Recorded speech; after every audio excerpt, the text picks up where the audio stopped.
cái sáng luôn anh chị chị dia lên rồi lại chút dia này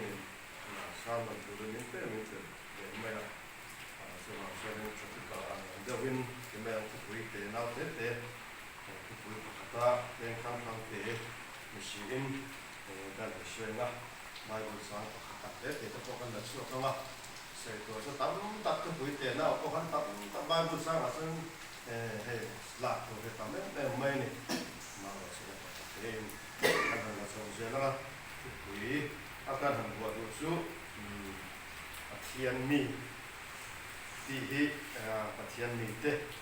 tihi tu punya usaha juga soalnya Patian mi teh singkong tu hi oma juga soalnya sudah Patian mi teh singkong tu tam tak kara tu punya kali teh nawin kan masuk lawannya dikha usaha atangai oleh baru sangka yang sana tu akan soalnya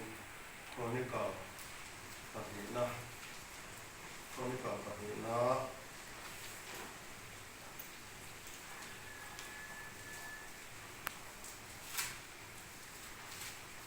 rusok tentang kuah lagi kena langa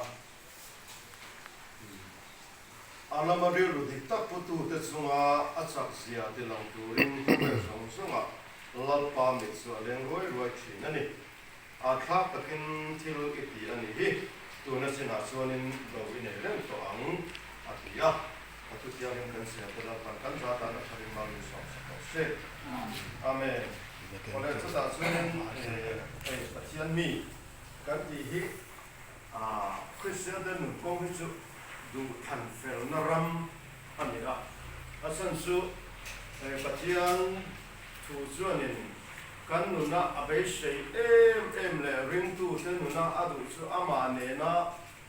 in pola leng du na ti chuanin he khove la hianin ama an pui asiam mi ring te in tha pung chho zel turin adina chu ti chuanin chu adin ring tu te chuanin chu mi chu lo te na on te na tur ta ra pathia hianin abai sei em ma chu wang sonin artisan chiang himin min kanai ti kha chan dam su ka sei ko do to lo ma fia le to kan ni a chu wang sonin atu pui pali ve ga rong la su do ni pathian mi te jin ko a to khan na sonin chinlung ve chan dam ni to te hianin apoi mo em mai chu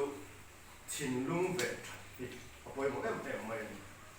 asan chu chinlung kan ve thalo chuan he chinlung rambok hi mel ma hianin he khove la kan ko sak dan tu hen ro min ron le sak ve thina bangin chuwang chuanin he khove ina nge aken tel sual chu sei lo nge ni chuanin sual ni alang mia lo mi hring nga ya tha ni si ni ma se la thamia si lo a oma chu fing hianin min lo hrit fia alo sei cham chi a ai zanin mi nga ya than ni om takala ni ma san a to chu thi na kong ni si om ti voi lai mi lo thi la chu wa chuanin kan ril ru hi kan ve that lo chuanin mi nga ya than ni om tak hianin ke pe ti lai kha chu wa chuanin tir ko pol hen poimo ti em maya korin rombung som pani chang ta chuanin ai chu ti chuan unau te pathian khong ai na wang hian in thoi na nung le chiang him le pathian long la ni turin in tak sa chu in da na ka nge na se su in rong bo na om reng ani he khove da nang hian om su la pathian du zong a tha le long la le that fan kin su in sia sia he na in ri ru a ra om lo dang nang zong to ro ti a ri ru dang la kha pathian tu su ani ama ring du de men put ta me real ru hi adang lam lo suanin pathian thu chu sai su je ko thiama ke mai la kan thil ti hian nge ama lo so hi a thi lo tat mai thu lai ring tu te hian kan in sik